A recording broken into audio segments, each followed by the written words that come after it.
hace unos días, en la primera unidad hablábamos del famoso celoma extraembrionario, pues ese va a tener conexión y es una cavidad externa al embrión, eso significa celoma, ¿verdad? Es cavidad.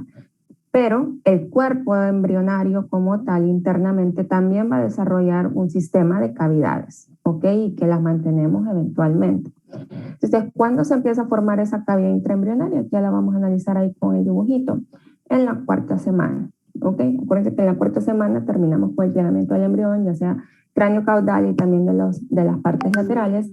¿Y qué va a pasar? Miren, aunado al proceso de plegamiento del embrión, vamos a ver entonces que ya tenemos las tres capas, ¿se acuerdan? Ecto, meso y endodermo aquí en este punto. Entonces, ¿qué va a pasar? ¿Se acuerdan que el mesodermo lo dividíamos tomando como punto de referencia el tubo neural y la notocorda? Y el que está más cerca es el paraxial, punto anatómico importante recordar. Luego teníamos, ay, se me pierde la fecha, mesodermo intermedio y luego el mesodermo lateral. Específicamente aquí en el mesodermo lateral, donde se empiezan a crear esos espacios, que en este caso se define como espacio en forma de herradura, que si ustedes se fijan aquí, se abre, tiene relación con la cavidad coriónica o con el celoma extraembrionario, tanto en el lado derecho como en el lado izquierdo del embrión. Esto es como que hagamos un cortecito aquí, un cilindro, y luego ¡pum!, lo estemos viendo así, ¿verdad? Vemos el embrión, cortamos aquí donde se pegan mis dedos y luego le hago así para verlo. Entonces, se va modificando un poco, tanto en el proceso de plegamiento del embrión como durante el proceso de crecimiento del embrión y un montón de modificaciones que se van dando en el cuerpo. Entonces, una cosa importante que hay que entender de esa cavidad que se está formando, un espacio, ¿ok? Y el libro les dice, si lo pensamos, miren, como un globo con dos paredes, ¿ok? Una de esas paredes va a ser el mesodermo visceral y el otro va a ser el mesodermo somático. El mesodermo visceral también se conoce como mesodermo esplásmico, miren. Y bueno, el mesodermo somático lo conocemos siempre como mesodermo somático. ¿Cuál es la relación con la que van a terminar? Y eso lo vamos a ver cuando analicemos las cavidades. El mesodermo visceral es aquel que va a quedar cercano a la víscera, por eso se le llama así, aunque también apréndanse el nombre esplácnico, porque probablemente así se los mencionen en anatomía. Entonces, este esplácnico, cuando se va creando todo el proceso de modificación, en caso de que en esa cavidad haya vísceras, esa parte va a estar adherida a las vísceras que encontremos. Y luego, el mesodermo somático es el que va a estar cercano a las paredes. Ahorita que miremos un poquito de las cavidades, les voy a explicar otra vez este concepto para que les quede más claro. ¿Por qué es importante que se creen esas cavidades? Porque ahí va a ser el espacio donde diferentes órganos de los diferentes sistemas se van a ir formando, ¿ok? Entonces, partiendo de eso, miren, aquí vemos entonces cómo, aquí todavía no hemos plegado, si se fijan, pero luego ustedes ya lo conocen, aquí les está mostrando el pegamento lateral, las partes laterales del embrión, sus paredes laterales, y vemos entonces cómo, otra vez solo para recordarles, miren, esto es tubo neural haciendo pliegues, notocorda, todo esto es mesodermo, lo rosadito, entonces sería paraxial, intermedio, y es en el espacio del lateral donde se empiezan a formar los espacios del futuro celoma intraembrionario. Vemos aquí cómo con el plegamiento a medida continua, lo miran para acá, esto, acuérdense, es inicialmente la vesícula umbilical, que es esto que vemos aquí, y a medida se va dando el plegamiento, esto se va reduciendo, y parte de ella va a formar, acuérdense, el primordio del tubo digestivo, ¿okay? Tubo intestinal.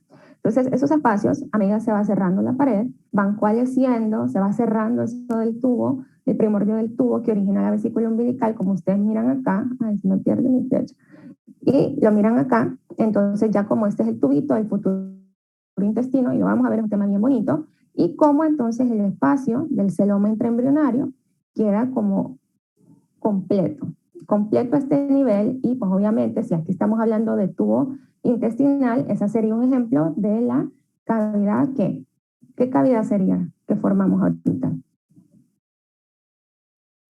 ¿Dónde estamos? En abdomen. ¿Cómo se llama esa cavidad también? ¿Quién se acuerda? ¿Quién sabe ya? ¿No? Excelente, muy bien.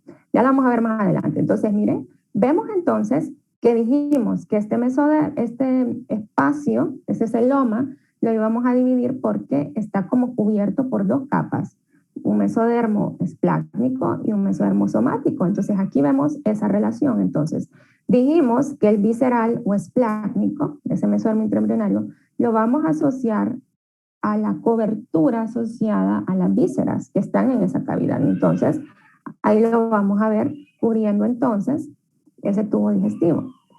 Y luego, el otro componente del mesodermo intraembrionario sería la parte somática, y esa es la que está asociada a las paredes corporales. Lo mismo pasa en pleura, lo mismo pasa cuando hablamos de la cavidad pericárdica. Cuando hablamos de cavidad pleural me estoy refiriendo a tórax y el espacio donde están los pulmones. Entonces ya lo vamos a ver aquí más adelante. Entonces creo que esto más o menos ya se los expliqué. El celoma intraembrionario, como ustedes miran acá, inicialmente es como un espacio continuo, ¿ok? Eventualmente vamos a ver que se crean otros espacios y a medida se va plegando el embrión y van creciendo componentes mesodérmicos, se crean como membranas, pliegues, que crean canales dentro del tubo. ¿Se acuerdan el tubo que teníamos formado? Entonces, ahorita vamos a tener un poquito más de eso. Entonces, primero es un espacio continuo, luego la cavidad corporal se va a dividir, miren, en tres cavidades para la cuarta semana. ¿Ok? ¿Cuáles van a ser esas cavidades? No van a pensar de entrada que es la cavidad pericárdica, la cavidad pleural y la cavidad peritoneal. No sé si están escuchando a mi hija que no me la pueden controlar hoy. Ok, entonces, lo diferente aquí de inicio, si ustedes se fijan, es que si vamos a tener un primordio de cavidad pericárdica, aquí es donde va el corazón. Y luego se van a formar dos canales, que aquí los están viendo. Cavidad pericárdica, primordio del corazón, y asociados, si ustedes se fijan, dos canales pericardio-peritoneales. La otra cavidad con la que iniciamos es esta que ustedes están viendo aquí, que es la cavidad peritoneal. Inicialmente la cavidad peritoneal, que aquí ya la vemos una sola, ¿ok? Va a estar dividida en una mitad derecha y izquierda, y eso va a ser por la presencia del mesenterio, porque vamos a ver que tenemos un mesenterio dorsal, miren, aquí aparece el hígado, parte del tubo digestivo, que este es el estómago, ¿ok? Entonces, esa relación entre un mesenterio dorsal y aquí del hígado a la pared abdominal anterior, ¿ok? Vemos el mesenterio ventral o anterior. Eso va a hacer que en este preembrionario inicialmente nuestra cavidad peritoneal esté dividida en esos dos espacios. Eventualmente, quien se va a perder va a ser este que vemos aquí, el mesenterio ventral. Entonces, con esas tres cavidades comenzamos. Ok, ¿qué es importante para que se formen las tres cavidades adultas? Vamos a tener que empezar a dividir estas estructuras, ¿ok? Eso es lo que sucede. Entonces, ¿qué va a pasar? Se van a tener que formar dos membranas pleuropericárdicas, miren, dos membranas pleuropericárdicas. Aquí vemos ellas, miren. Aquí tengo, mi voz siempre me afecta a mis clases. Entonces, tengo acá primordio de pulmoncito. Miren, aquí hay una cavidad, todo lo que es gris es cavidad todavía. Y vemos acá el espacio de la cavidad pericárdica. Entonces, ¿qué va a pasar?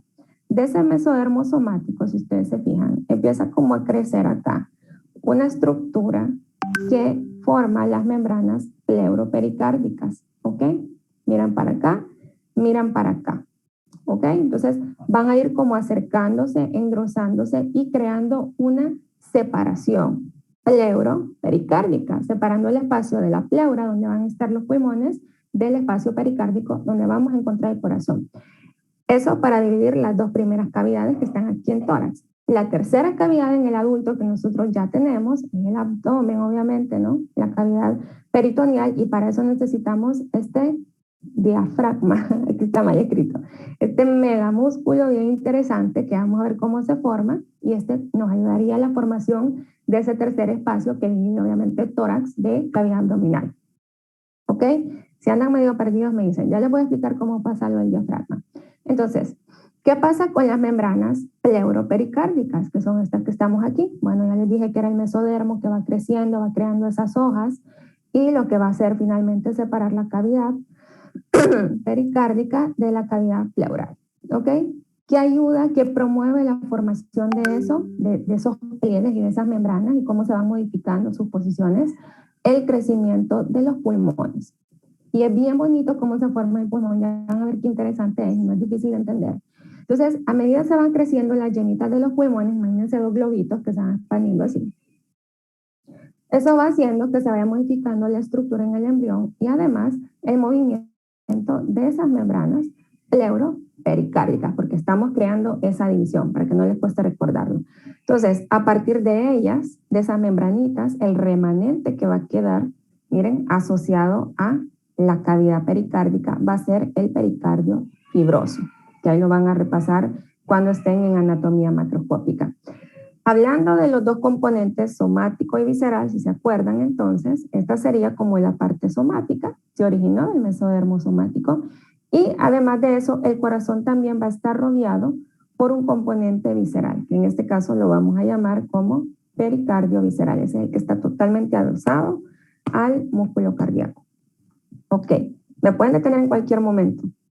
Esto es para darle continuidad a lo que les mencionaba. Entonces, miren, aquí pueden ver ustedes, tenemos los canales pericardio-peritoneales, aquí todavía aparecen esos canales, esto que ven aquí es lo mismo, aquí está totalmente separado, incluso aparece una estructura llamada mesocardio dorsal que tiene que tener una relación, si ustedes se fijan acá, con parte del tubo digestivo, de donde van a ser tráquea y esófago a ese nivel, Entonces, aquí aparecen, este mismo canal me lo traigo para acá y ustedes miran que aquí ya se van movilizando un poco más las estructuras.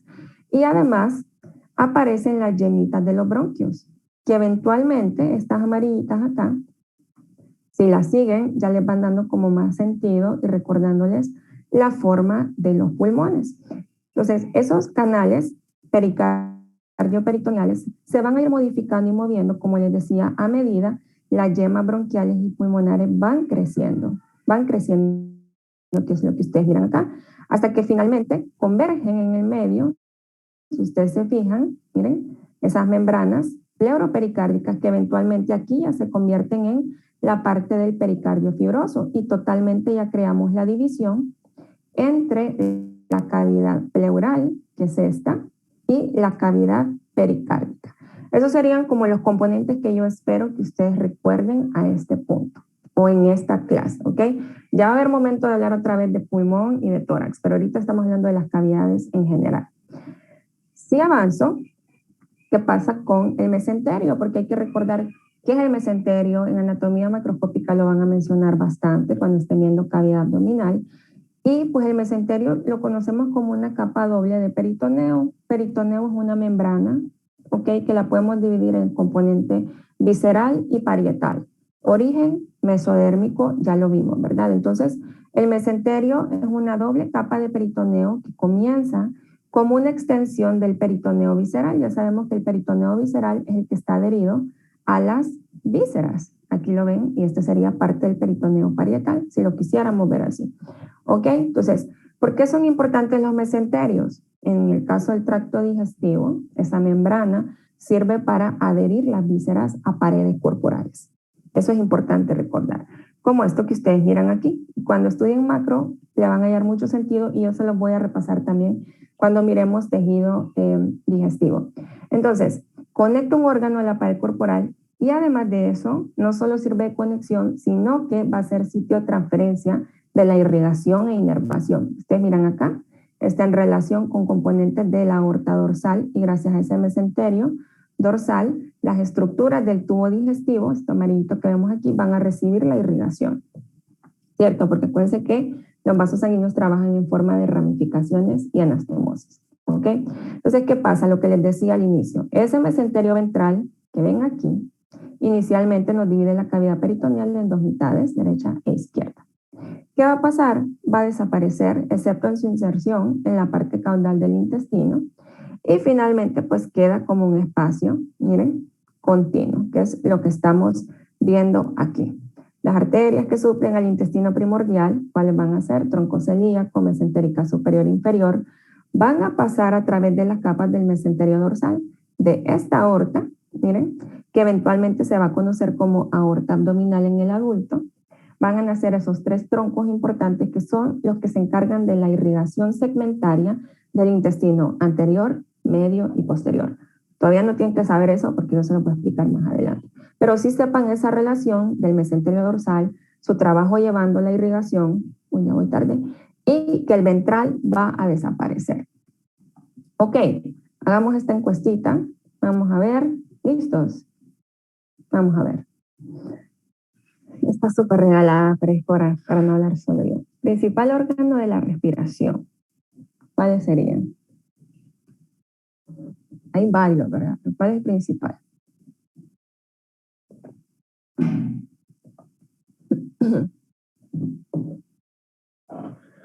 Ok. Muy bien. La mayoría dijo que es el diafragma. 15 de ustedes dijeron que es el diafragma. Súper bien. Ok, entonces sí, ¿verdad? El diafragma es como el principal músculo de la respiración. Trabaja con otros músculos que son los intercostales.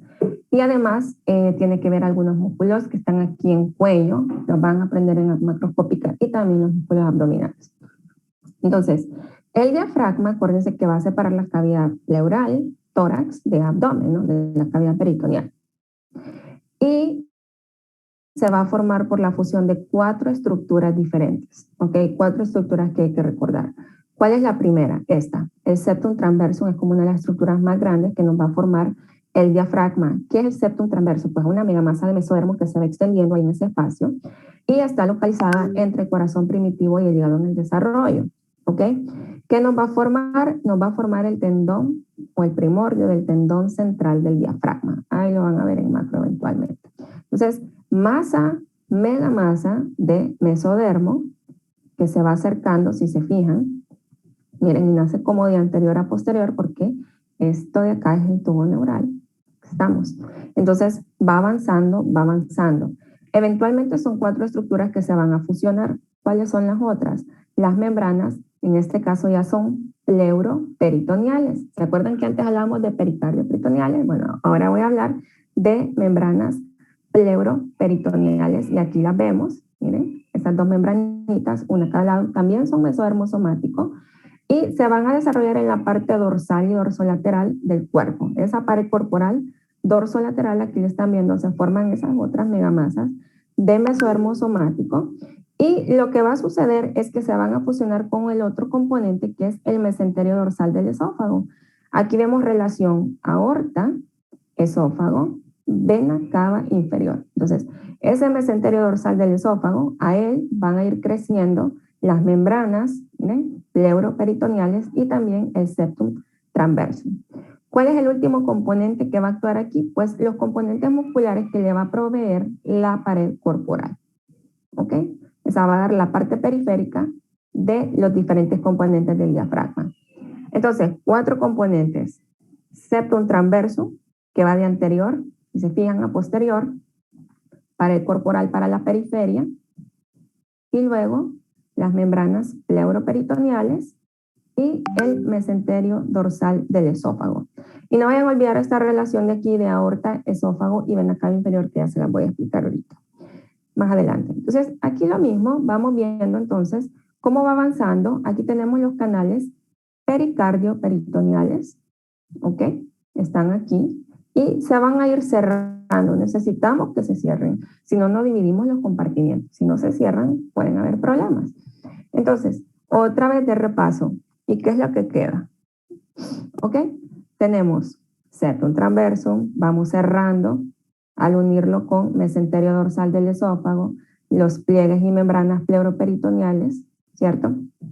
Y finalmente, el componente que le da aquí, en la periferia, la parte o el crecimiento muscular de la pared corporal. Y ahí ya fusionamos y cerramos y dividimos esos 2 espacios. Aquí lo que miran ustedes es qué es lo que va quedando. Si se fijan, del septum transversum tenemos parte del tendón central del diafragma, eso es lo que están viendo aquí. Del mesenterio del esófago nos sirve para crear las cruras diafragmáticas, también las van a ver en macro bien bonito, ¿cierto? Aquí vemos la fusión de las membranas pleuroperitoneales y finalmente el crecimiento de la pared corporal. Ajá, vamos a preguntar esto ahora. Vamos a ver cómo andan en macro. El diafragma está inervado por el nervio frénico, origen C3, C5, ¿verdad? Ramos ventrales primarios. Imagino que de esto ya hablaron, o están hablando, o están por hablar pronto. El hecho de que su inervación sea a este nivel, ¿qué indicará? Indica que el nervio frénico es muy largo, porque tiene un origen de C3 a C5, o sea, hasta acá arriba. Que el diafragma tiene un movimiento de descenso en el cuerpo mientras se va desarrollando, que algunos mioblastos cervicales que forman parte del diafragma llevan con ellos fibras nerviosas y lo posicionan ahí en ese punto donde el diafragma se está formando, o por su cercana relación con el pericardio, que es una estructura también inervada por el nervio frénico. ¿Qué dirían mis estimados alumnos?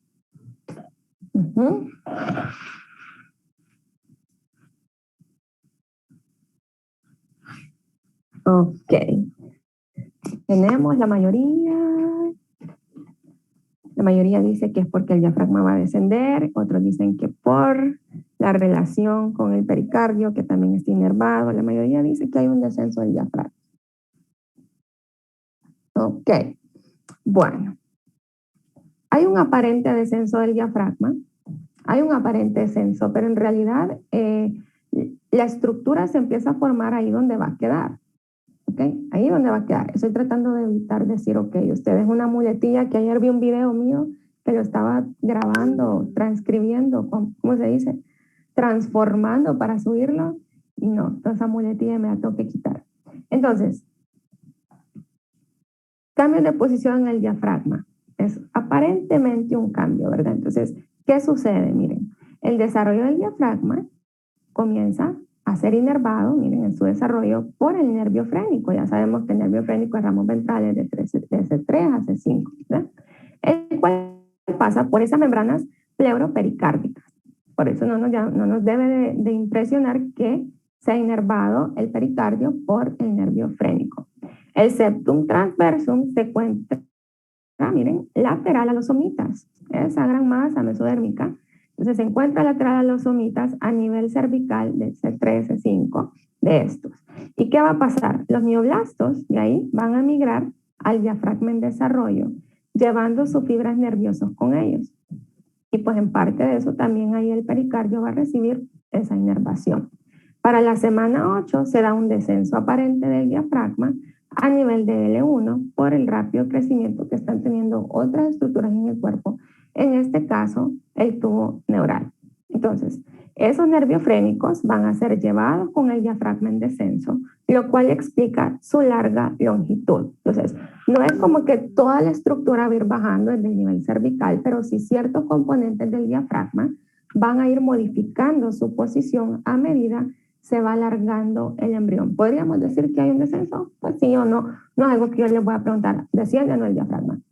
Lo que sí es importante entender, aquí el objetivo de esto es entender por qué tiene una inervación del frénico. Y el frénico, ustedes dicen, aunque comenzó acá arriba, y ese 13.5 de inervar una estructura más cercana, pero no, igual tenemos el vago que anda por todos lados, ¿verdad? Entonces, en este caso, ¿qué fue lo que pasó? Ciertos mioblastos asociados a ese septum transversum migran a la posición que está teniendo el diafragma en desarrollo y llevan con ellos inervación. Eso es lo que pasa y ese es el objetivo de esta diapositiva, de esta información.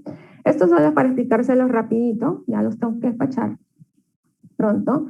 Entonces, solo para ver un poquito de mecánica de cómo funciona el diafragma. Acuérdense que para que se dé la inspiración, esto es un proceso activo, ¿ok? La inspiración tenemos que hacerlo de forma activa. ¿Y cómo se logra eso? Aunque nosotros no lo percibamos, porque el diafragma, mi flecha se pierde, el diafragma se contrae. Y con la contracción del diafragma lo que va a suceder es que hay un aplanamiento del mismo, y al haber un aplanamiento del mismo, hay un aumento de los diámetros dentro de la cavidad pleural, porque estamos trabajando con cavidad pleural. ¿Qué cavidad? Entonces, ¿qué diámetros van a aumentar? El diámetro vertical y también aumenta el diámetro anteroposterior, porque también van a actuar aquí, si ustedes se fijan, músculos que tenemos, esta flecha no me gusta, músculos intercostales también van a intervenir en el proceso de inspiración. El proceso de expiración es un proceso pasivo. ¿Qué va a suceder? Lo opuesto. El diafragma se relaja y obviamente se vuelve otra vez la cúpula, disminuyendo entonces tanto el diámetro vertical como los diámetros anteroposteriores. Y básicamente es eso. La mecánica es más compleja que esto. Ustedes van a ver que tiene que ver con presiones, hay más músculos involucrados. En este caso aquí ven el recto abdominal, ¿cierto? Que se contrae ayudando en sí al proceso pasivo para la disminución de los diámetros, en este caso el diámetro vertical, que es lo que estamos viendo aquí. Pero ya van a tener tiempo de analizar esto más profundamente cuando lleven fisiología. Ok, vamos a terminar. Y esto les pregunto aquí, miren esas imágenes, A, B, C, D, y la pregunta es esta. Lo llamativo de las imágenes, ¿qué sería para ustedes? ¿Qué les llama la atención? Se dirían, me llama la atención D, me llama la atención B, me llama la atención C, me llama la atención A. ¿Cuáles le llaman la atención?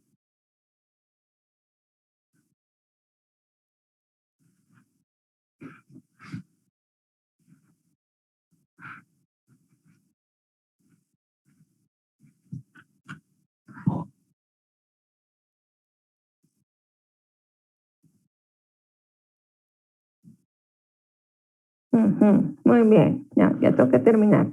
Vamos a ver, un voluntario de esos de A que me diga, porque fueron la mayoría los que pusieron A, B y C. 3 dijeron B, 1 dijo C, 13 dijeron A. ¿Por qué A? ¿Quién quiere decirme?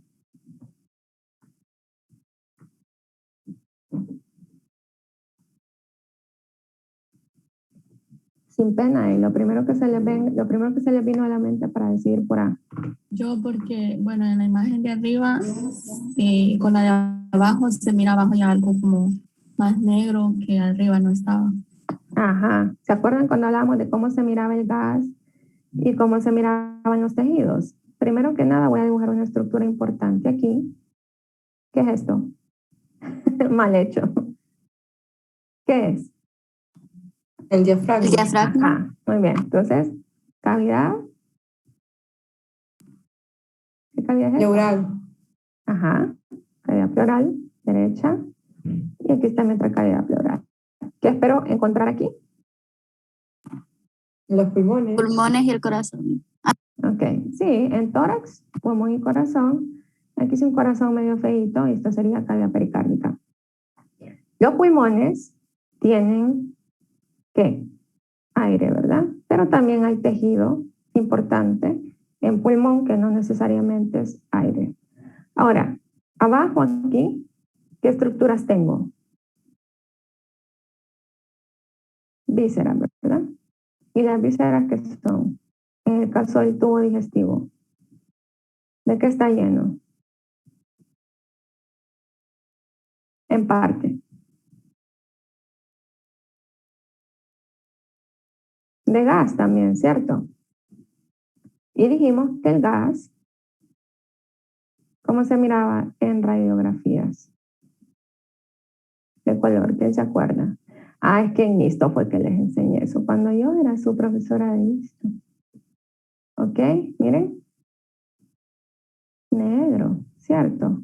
Y si han visto un poquito los libros de anatomía, esto que ven aquí, ¿qué les debió recordar a algunos que me dijeron A? Esto que se ve así como uvas, ¿qué les debería recordar? Esto que ven aquí, ¿les recuerda esto? ¿Se parece un poco? ¿O no? Estoy ayudándole a su ojo hoy. ¿Se parece o no?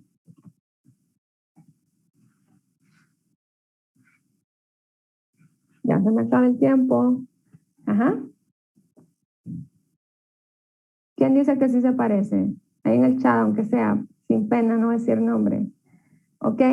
Debería de parecerse, si se parece. Y esto que estamos viendo acá es una estructura ¿de dónde? ¿Qué cavidad es esta? Bueno, no vamos a poner abdominal, es peritoneal. Entonces estoy viendo un componente, parece parálisis del nervio frénico. No se miraría así, ¿ok? Ajá. Aquí le voy a enseñar algo bien interesante. Ok, entonces esta otra masa aquí llena de, o estructura llena de gas, tampoco debería estar ahí porque esta es la forma normal en la que vemos pulmón. Que sí tienen gas, pero no se va a ver el gas así tan oscuro como esto que estamos viendo acá. Entonces, si esto debería de estar acá, ok, y esto se parece a esto que estoy viendo acá, ¿qué pasaría? ¿Qué pasó aquí? ¿Qué estructura? ¿Hay alguna estructura invadiendo un espacio que no le corresponde? Vamos a ver. ¿Quién se atreve a decir lo que piensa? Sin pena. ¿Habrá alguna estructura en un espacio que no le corresponde ahí? Después de todo lo que les he dicho.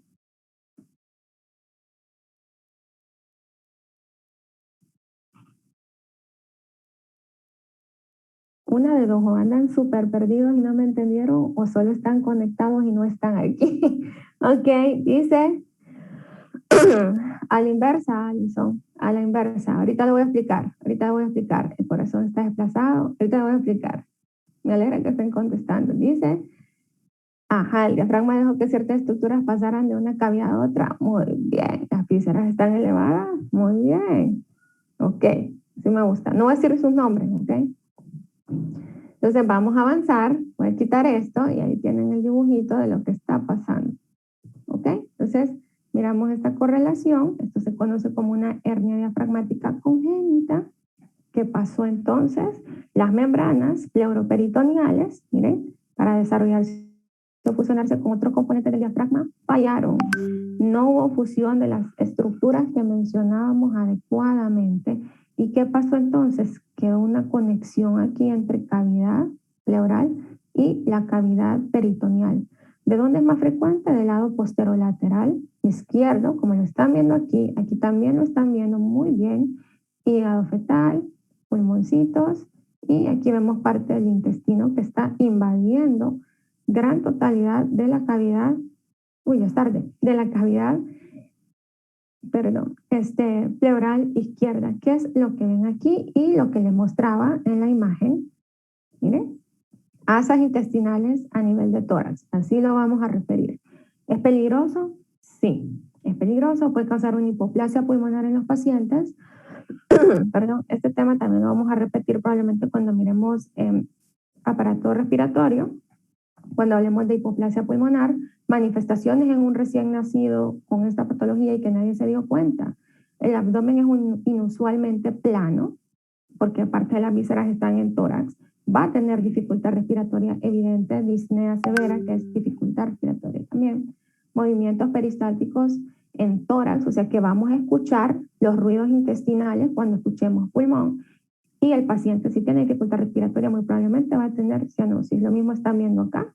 En este caso, todo esto son asas intestinales, estómago en cavidad pleural. Diagnóstico se puede hacer prenatal por ultrasonido y postnatal por rayos X, que es lo que ustedes están viendo aquí. Y por último, la hernia hiatal esofágica. ¿Se acuerdan que el mesenterio dorsal del esófago se tenía que unir al septum transverso? ¿Se acuerdan? Y las otras estructuras. Entonces, puede fallar ese proceso también. Puede fallar o puede quedar laxo, flojo. ¿Qué significa una hernia hiatal esofágica? Y puede ser congénita, ¿ok? Sucede que parte del estómago, que es lo que estamos viendo aquí, se va a herniar hacia la cavidad pleural. ¿Por qué? Porque el hiato esofágico es muy grande, un esfínter esofágico inferior es muy incompetente y no se contrae lo suficiente como para retener esas estructuras en la cavidad que les corresponde. Un segundo. Entonces, no soy muy buena yo porque estoy dibujando desde mi computadora. Entonces, cavidad torácica o pleural y peritoneal. Entonces, tubo digestivo viene descendiendo, esófago, ¿cierto? y luego continúa como estómago. Ahí me disculpan mis dibujos feos. Diafragma. ¿Cómo se va a lograr ese paso entre una estructura que viene de mediastino posterior hacia peritoneo con orificios o hiatos? Entonces, en ese mesenterio dorsal y en ese componente de unión que se forma, aquí vemos las cruras del diafragma y aquí vemos ese centro, vamos a encontrar tres hiatos. Miren, aquí hay un hiato, aquí hay otro, y el otro pues no lo encuentro. Aquí está. Entonces, el diafragma va a tener tres espacios que van a permitir el paso de estructuras que vienen desde tórax y que van a abdomen. ¿Qué estructuras vamos a pasar? Vamos a pasar vena cava inferior, vamos a pasar esófago, vamos a pasar aorta. Por mencionarles algunas, en macro les van a agregar otras más chiquitas aunadas a cada uno de estos hiatos. Entonces, siempre la mnemotecnia que les digo es VEA, para recordar qué estructuras pasan a través del diafragma desde tórax abdomen. VEA es vena cava inferior, la B, y pasa a nivel, y siempre se lo preguntan, de T8.